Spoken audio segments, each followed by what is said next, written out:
And welcome everybody to the Between Two Wheels podcast. On today's show, we lament the passing, or is it the hiatus, of the Amgen Tour of California.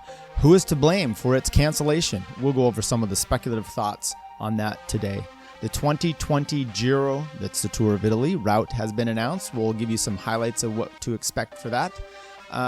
The Sam Bennett, the Irish sprinter, has been released, supposedly. We'll talk about his situation for a little bit. Some things that make you go, some winners and losers. We also have a giant mailbag segment we go over today as well, all coming up on episode 148 of the Between Two Wheels podcast. Stay tuned.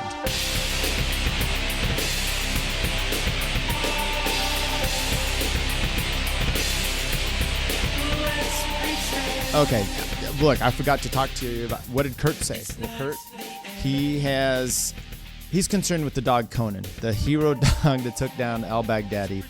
He's been really working up those memes and sending some things back and forth. He's all over that story, so maybe we'll give an update on to how Conan, I think that was released. That might have been a breach of security, letting him know what the name is.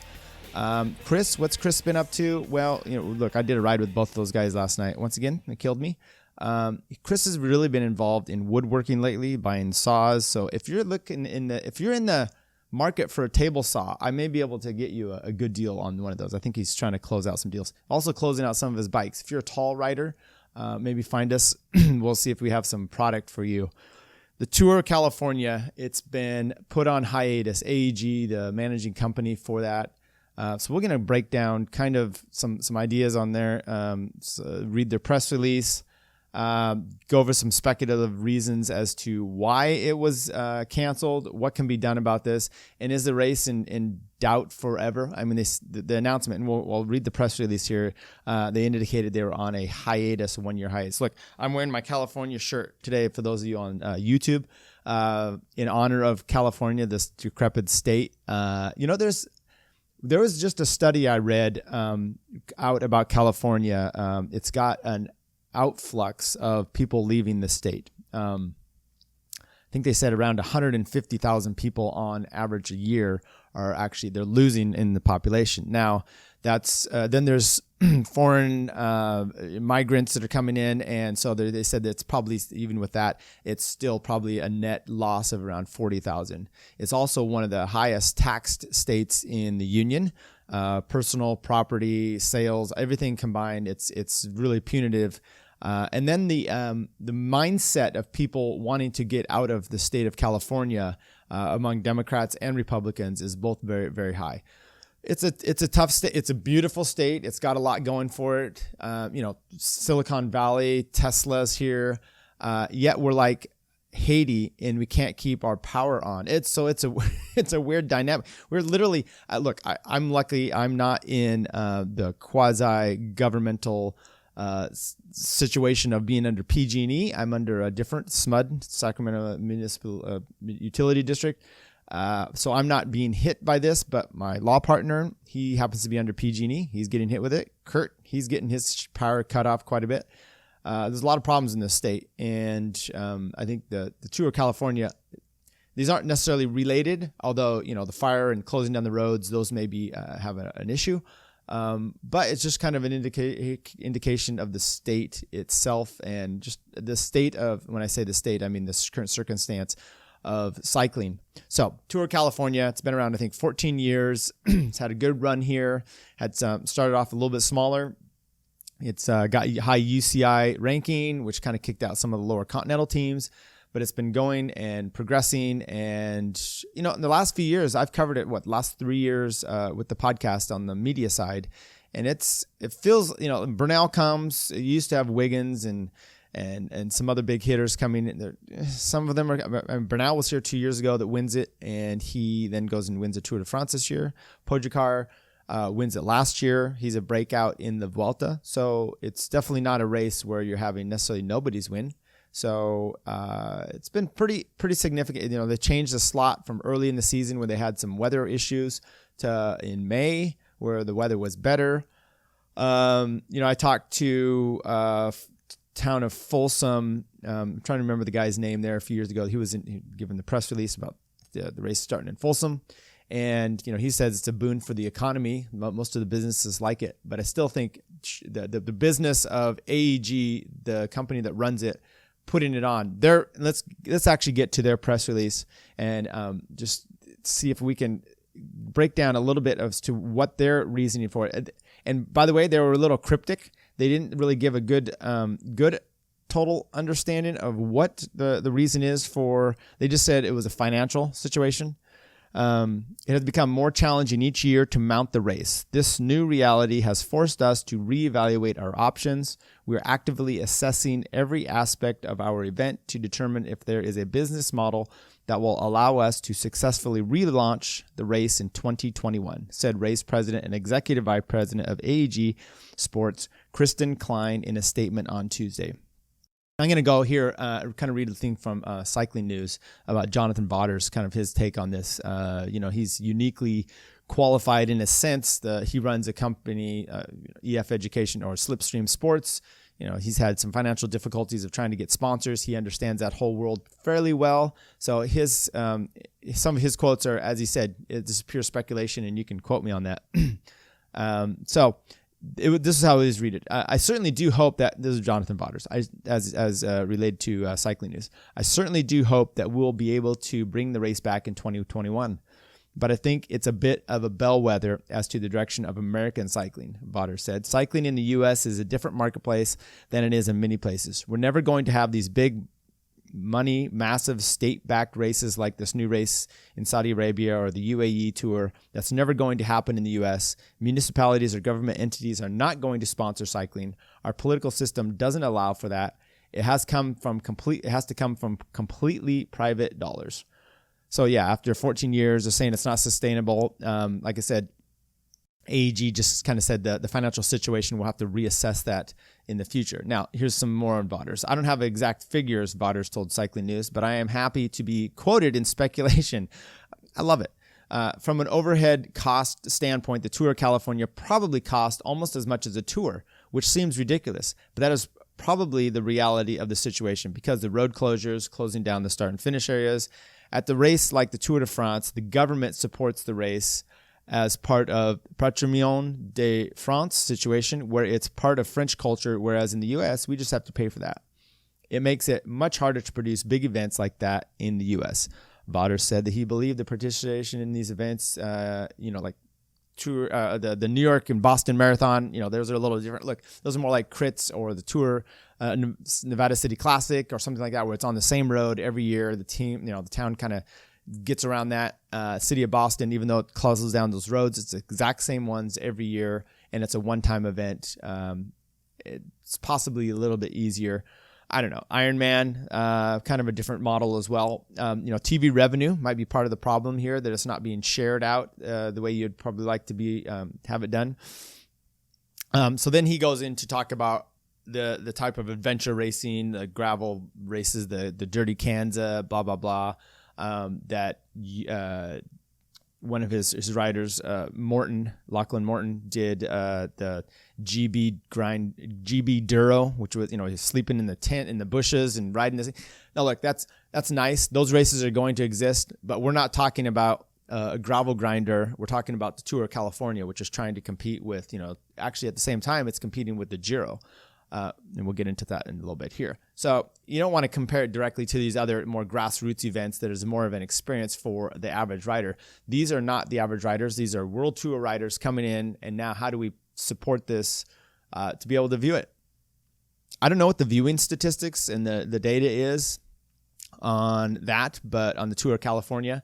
Okay, so then some speculation came about that my first thoughts was perhaps this was one of the things where it was coming about because of the equal pay law that had just been passed. Now, the original, when this law was being, and if you don't know about it, it's basically saying if you're using public access roads, if you want to get a permit for that, you have to offer equal prize money for anything, equal genders.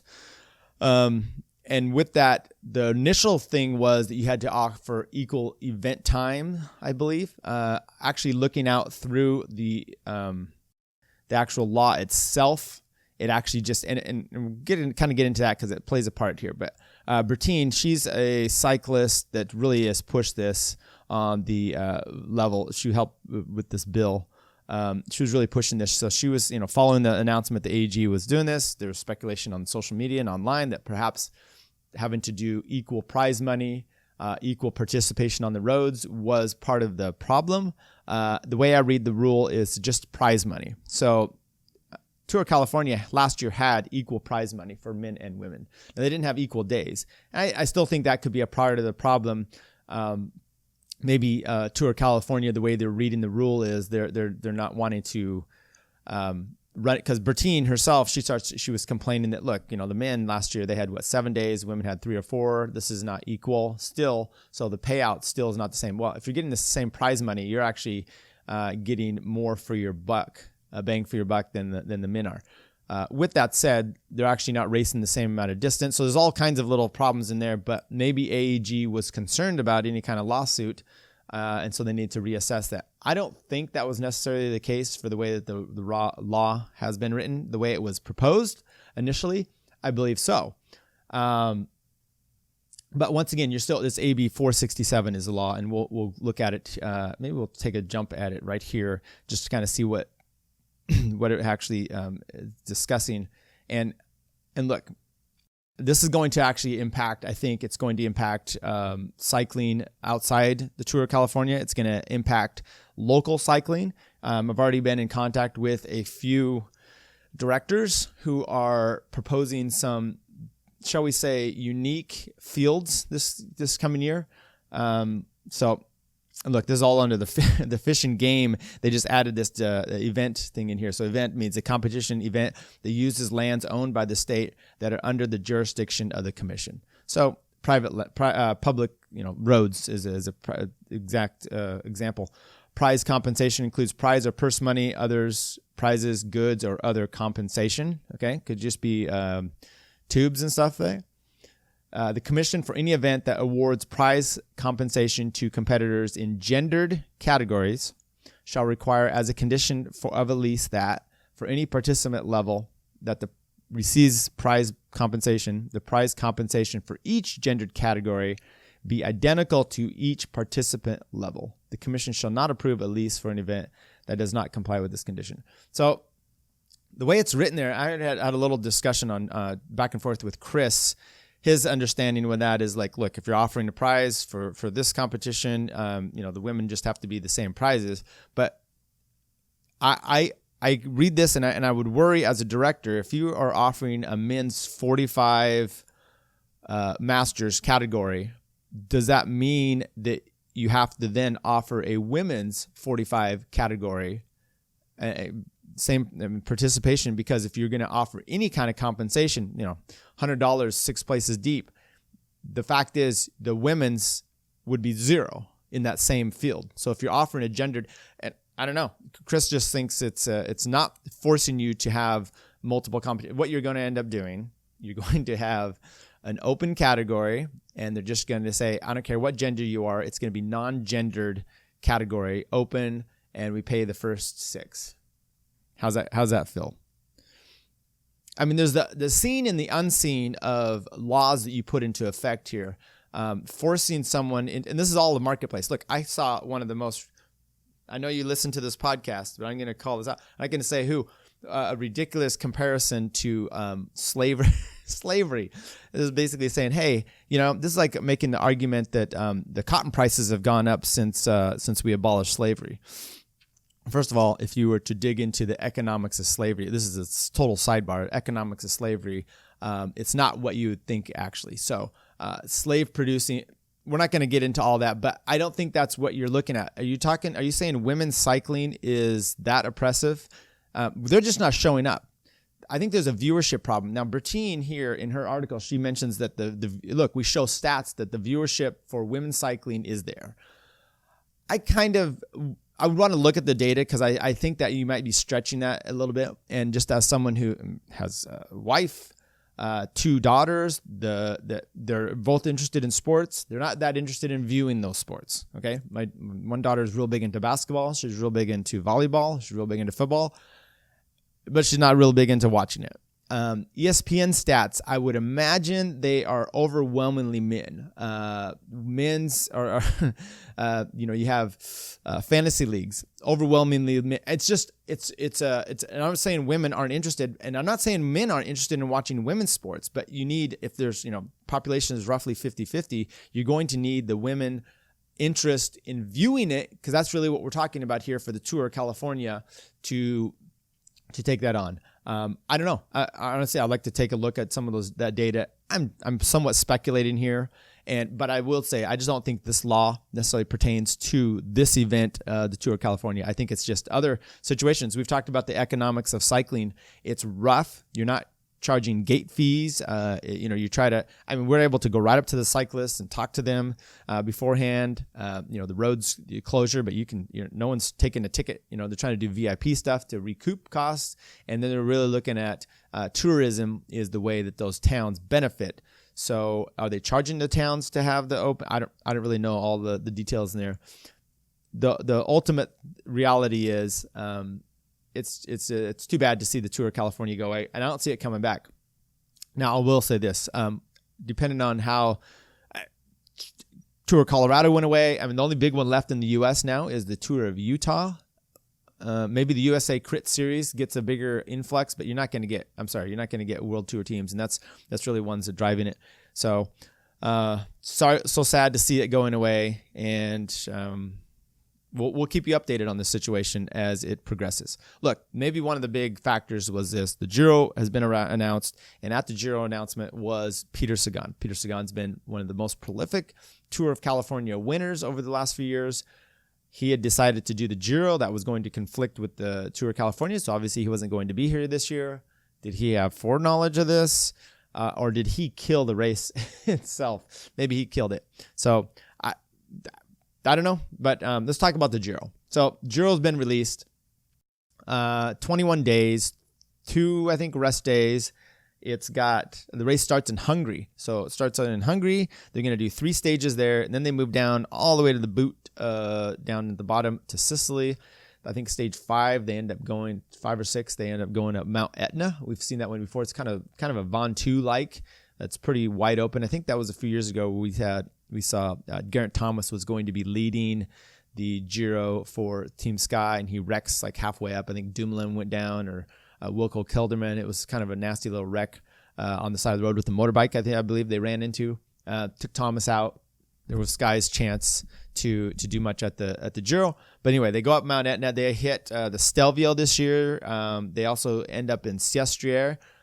Stage, I think, 20, the second to last day, ends up Sestriere. The Stelvio, I think, is stage 18.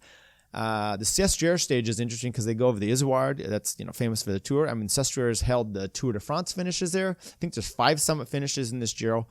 Let's go back to Sestriere. They've had the Olympics there. Was it 92? Somewhere in the Winter Olympics.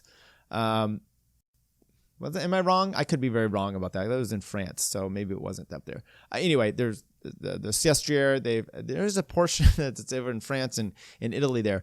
Chiapucci, maybe I'm thinking of that. Chiapucci in 92, 93, somewhere in that range, won a stage up there at the finish and the Tour de France. So they've had stages of the Giro. They've had stages of the Tour. They go over the Izoard. It's a French climb. There's right up on that border there. Once again, they go over the Stelvio. A lot of high mountain passes.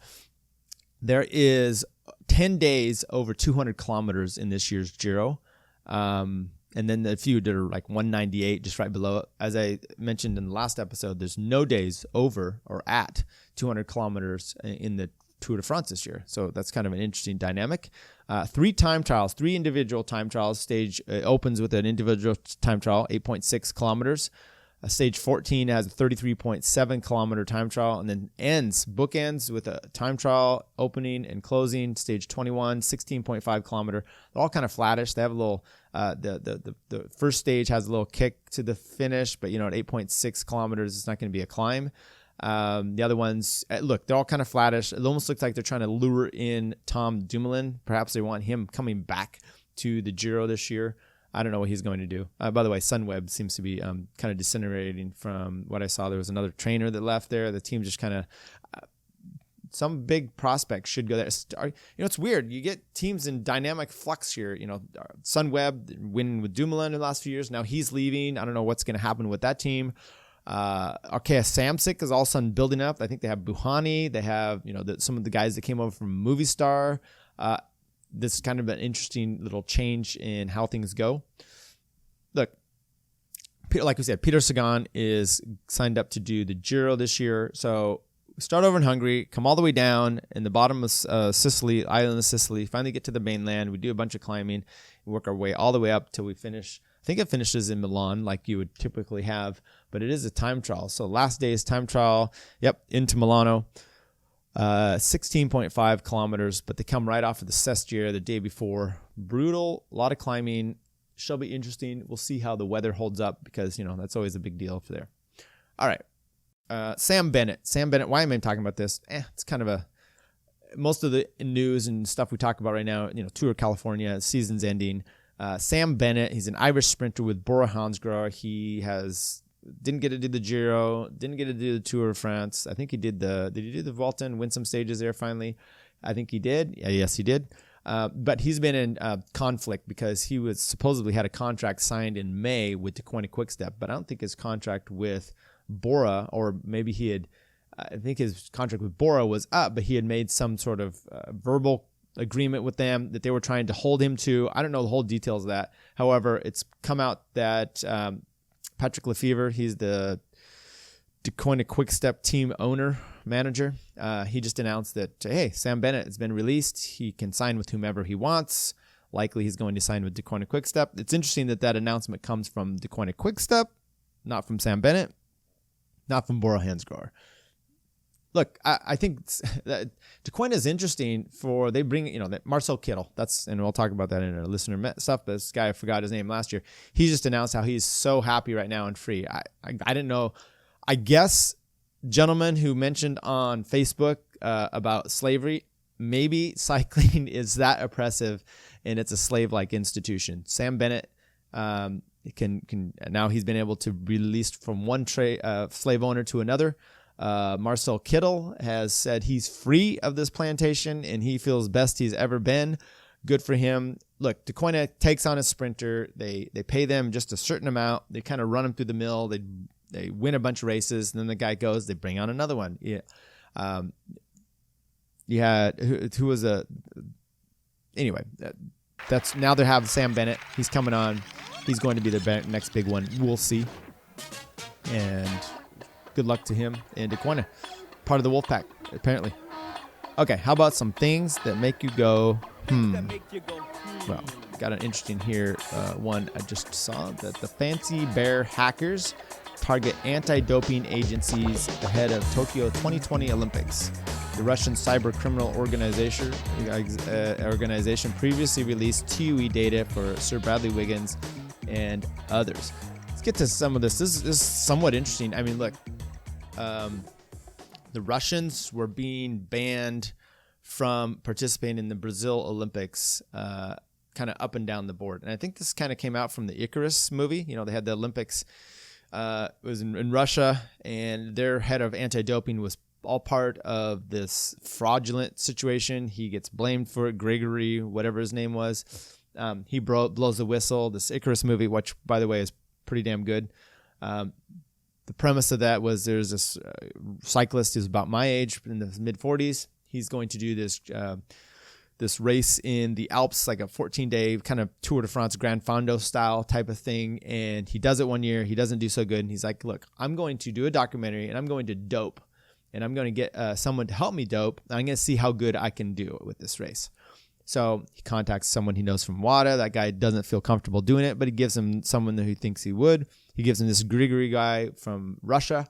And he was the former head of anti-doping in Russia. And he helps him dope.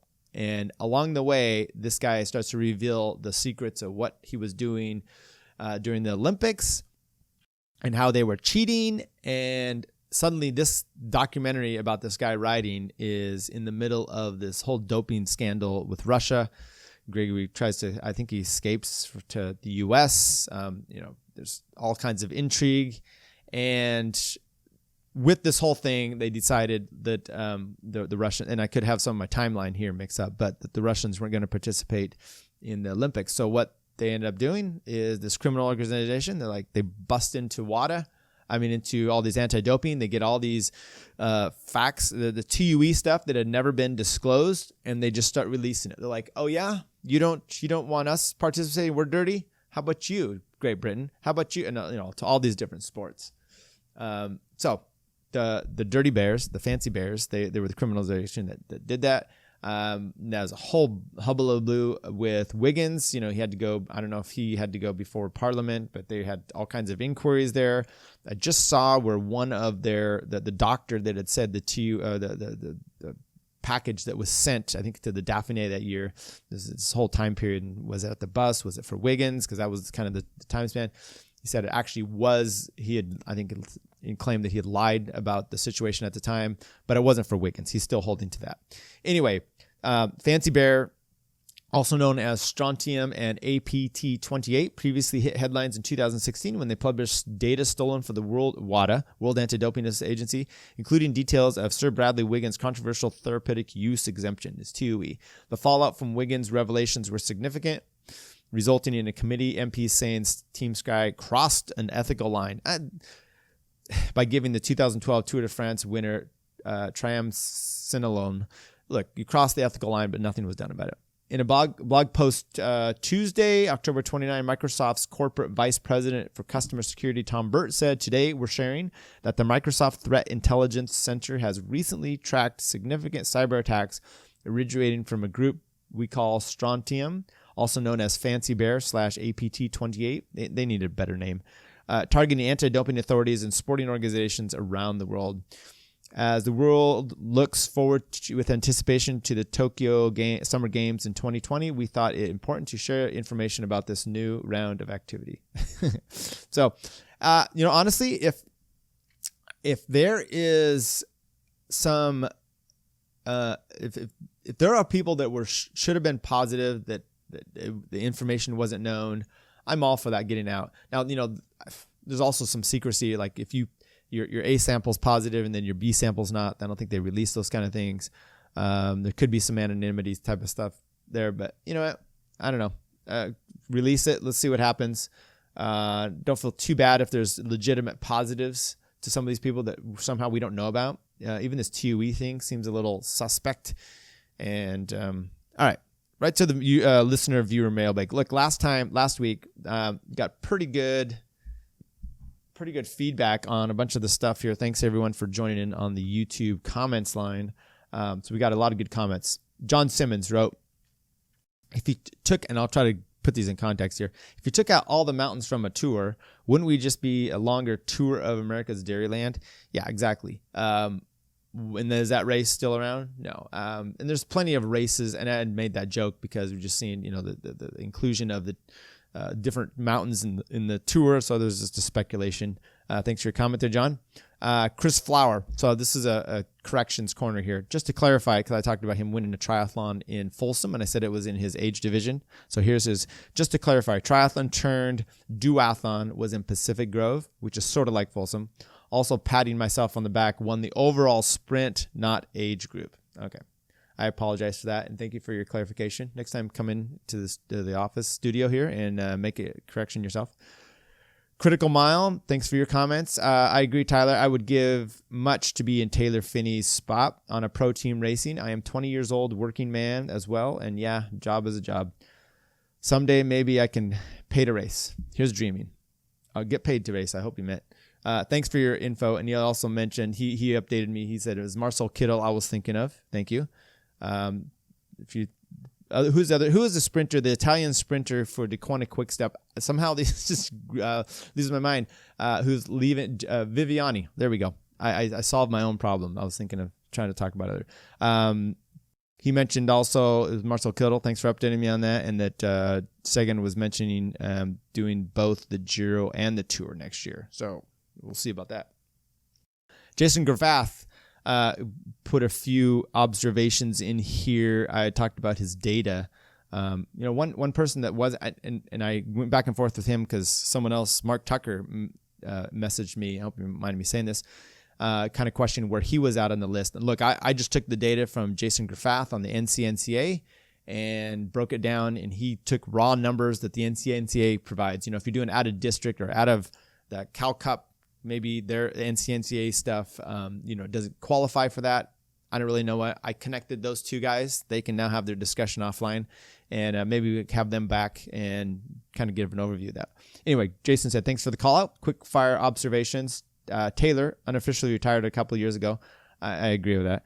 It's a huge bummer, but I find myself waiting for him to grow up. Yeah, that's not going to happen. Seems like it was yesterday that he was on Livestrong DDA in 2020. Bring it on. Yes, I mentioned our DDA team that I raced for, that we're going to have a strong one.